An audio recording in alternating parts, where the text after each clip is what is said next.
こんにちは。生活便利グッズハンター亀さんです。今回ご紹介するのは、下村喜範さんの茶工具ドリッパー&スタンドです。ちょっと高めのカトラリーやキッチンツールに使われるステンレスを使い、燕三条の職人が作り出したメイドインジャパンのおしゃれなドリッパーです。それでは、生活便利グッズハンター亀さん、こんなもの使ってみました。チャンネルスタートです。ドリッパーといえば、コーヒードリッパーが一番ポピュラーですね。ドリッパーで入れるコーヒーは風味豊かで香り高い一杯を楽しめるのが魅力です。ドリッパーとは、で検索すると、コーヒーをフィルターでこしてコーヒーを抽出する際に使用される器具ってな具合にヒットします。で、このドリッパー&スタンド、特徴一つ目は、コーヒー、紅茶、お茶、だし取りなどマルチに使えるドリッパーなんです。私が抽出するのは日本茶です。お茶を飲むとき多く用いられるのは急須、ティーポット、茶こしなどかと思います。2023年11月での購入価格は2200円。2024年11月での販売価格も2200円と価格変動はないようです。ドリッパーの価格帯を熟知していないので正確なことはお伝えできませんが、飛び抜けて安くもなく高くもなくといった価格なのではないでしょうか。さて、このドリッパー&スタンドを使うメリットは、なんといっても片付けが楽なんです。洗うところはドリッパーの網部分だけ。スタンド部分は拭く程度で十分きれいになります。それに急須やティーポットは使っているうち茶渋がつきます。茶渋と聞くとそれなりに聞こえますが、聞こえの悪い言い方をするとお茶の赤になるんです。一度ついた茶渋は取れにくいと聞きます。このドリッパー&スタンドを使うことで、厄介な茶渋を最小限に抑えることが可能となります。それに急須やティーポットはある程度収納するスペースが必要となりますが、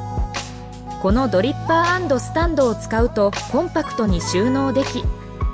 インテリアとして見せる収納もできちゃうんです。これらの理由で購入しました。では、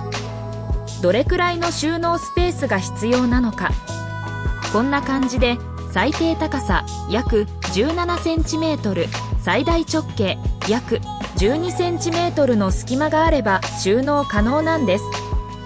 さて、このドリッパー&スタンドの便利なところは、スタンドのリングが大小2サイズあり、スタンドリング大での使用時、高さ約17センチメートル、直径約 11.4 センチメートル、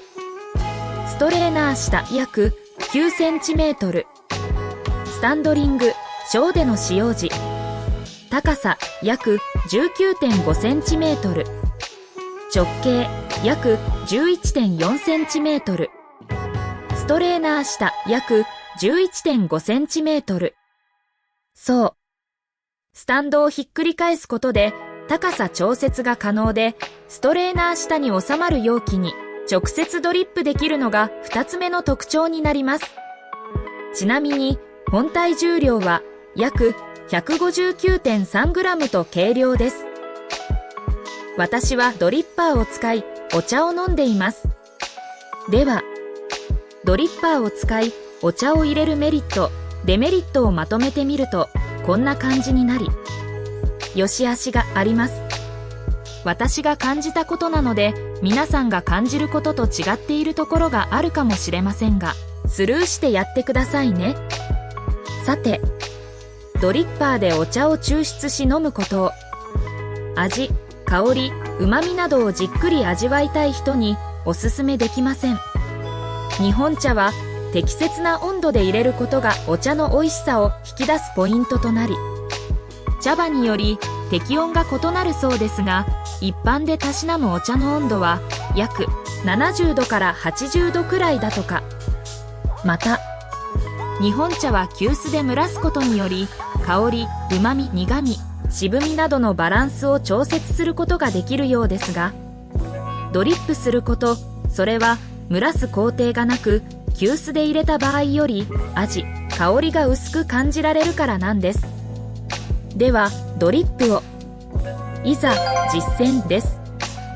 適量の棒茶をペーパーフィルターの代わりに使用しているお茶パックに入れ、ドリッパーに投入。お湯をかけ、お湯が落ちきったら抽出、完了です。どうです？楽ちんでしょう。ただ、普段使いのこのマグカップでは視覚的楽しみがないので、ニトリさんの透明な耐熱マグカップに抽出すると、どうです？こんな感じで見せる抽出。そう、視覚的な楽しみが発生するんです。来客時、おもてなしの一つとして使えそうですね。あと、最後まで抽出しないとドリッパーから垂れてくるので、使用する際は注意してくださいね。お茶の香り、旨味、苦味、渋みなどをじっくり味わうのでなく、後片付けも楽だし、寒い季節、とりあえずあったかいお茶飲めればいいよって人や、コーヒー、紅茶などとマルチに抽出する人におすすめなドリッパー&スタンドです。以上で今回の動画は終了となります。この動画を見てよかった、参考になったと思いましたら、高評価とチャンネル登録お願いします。生活便利グッズハンター亀さん、こんなもの使ってみました。でした。